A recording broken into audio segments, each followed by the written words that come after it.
Hoje a gente vai falar sobre o maior obstáculo para quem quer construir um patrimônio, o medo de investir. Vamos entender por que ele é super normal e, o mais importante, como é que a gente faz para superar isso. Vamos fazer uma viagem no tempo rapidinho. Tenta lembrar da primeira vez que você subiu numa bicicleta. Aquele misto de animação com um frio na barriga, sabe? O medo de cair, de ralar o joelho. É uma memória que quase todo mundo tem, né? Pois é, aquela ansiedade que bate só de pensar em investir, em colocar o próprio dinheiro numa coisa que parece tão complicada, é exatamente a mesma sensação. É o medo do desconhecido, o medo de fazer alguma coisa errada. E aqui a gente chega no nosso primeiro ponto. Sentir esse medo não é um defeito, não é uma falha, é uma reação humana completamente natural. Olha só, o que a gente está vendo aqui é um padrão que se repete a vida inteira. Primeiro dia de aula, um emprego novo, aprender a dirigir, tudo isso vem com uma dose de medo. Investir é só mais uma dessas etapas da vida que, com um pouco de prática e persistência, dá para dominar. Tá, mas então, qual que é o segredo de quem não só supera esse medo, mas consegue prosperar de verdade no longo prazo?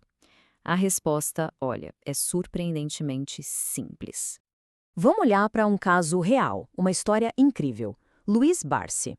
Ele começou como engraxate e, com uma estratégia muito simples e que ele nunca mudou por mais de 50 anos, se tornou bilionário. Ele é a prova viva de que não precisa ser nenhum gênio das finanças, e sim ter disciplina. E a filosofia central dele é essa aí, ó, simples e totalmente focada no longo prazo. A estratégia que muitos dos grandes usam é basicamente acumular ativos que geram valor ano após ano, sem desespero. Poxa, se é tão simples assim, por que a maioria das pessoas não segue esse caminho? Bom, basicamente por dois motivos cruciais. Primeiro, a impaciência, aquela vontade de ter resultado rápido que acaba atrapalhando a mágica dos juros compostos. E segundo, a paralisia. O medo de perder é tão grande, mas tão grande, que a pessoa nem consegue dar o primeiro passo. E para a gente entender essa paralisia, a gente precisa dar uma olhada dentro da nossa própria cabeça. Não é uma questão de fraqueza, não. É pura biologia. E esse slide aqui ilustra isso de um jeito brilhante. O nosso cérebro foi programado por milhares de anos para sobreviver. Um barulho no meio do mato significava perigo e o medo fazia a gente correr para salvar a própria pele. Hoje, o tigre é um gráfico vermelho na tela do celular, mas a reação do corpo é a mesma. O coração acelera, a mão soa e o instinto grita: fuja, vende tudo. Nosso cérebro não foi feito para ficar rico, gente. Ele foi feito para não virar comida de tigre. E aqui está o pulo do gato. Quem investe e tem sucesso não é uma pessoa sem medo. Essas pessoas sentem o mesmo pânico. A grande diferença é que coragem não é não ter medo.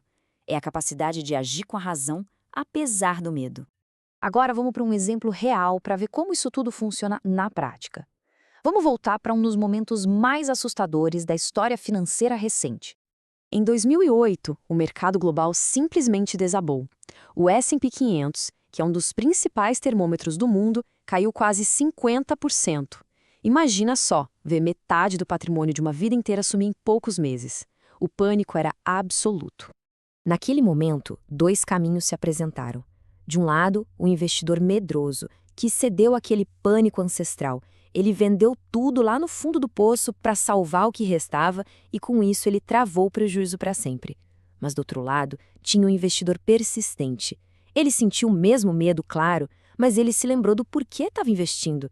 Ele entendeu que as boas empresas continuavam lá, existindo e vendendo. Enquanto todo mundo corria desesperado, ele aproveitou a liquidação e comprou mais. E o resultado disso?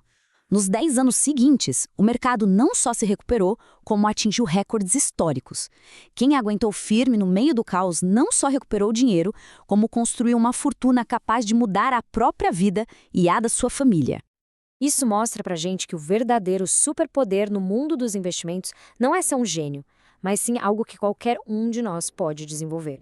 Pensa no mercado como se fosse uma academia para o seu patrimônio. A queda das ações é como aquela dor muscular depois de um treino pesado. É desconfortável, dá uma vontade de largar tudo. Mas é exatamente essa dor que, se a gente persistir, se transforma em força e crescimento. Sem dor, sem ganho, né? Então, a grande verdade é essa. A volatilidade, esse sobe e desce todo que deixa a gente de cabelo em pé, não é um defeito do sistema, é o preço do ingresso. O retorno que se tem no longo prazo existe para recompensar quem aguenta a montanha-russa sem entrar em pânico. Beleza, Então, vamos amarrar tudo isso. A meta não é nunca mais sentir medo. Isso é impossível. A meta é aprender a lidar com ele, a gerenciá-lo. E aqui vai uma ferramenta prática para usar nesses momentos. Da próxima vez que o pânico bater quando a carteira de investimentos estiver toda vermelha, respira fundo e se faça essa pergunta bem simples.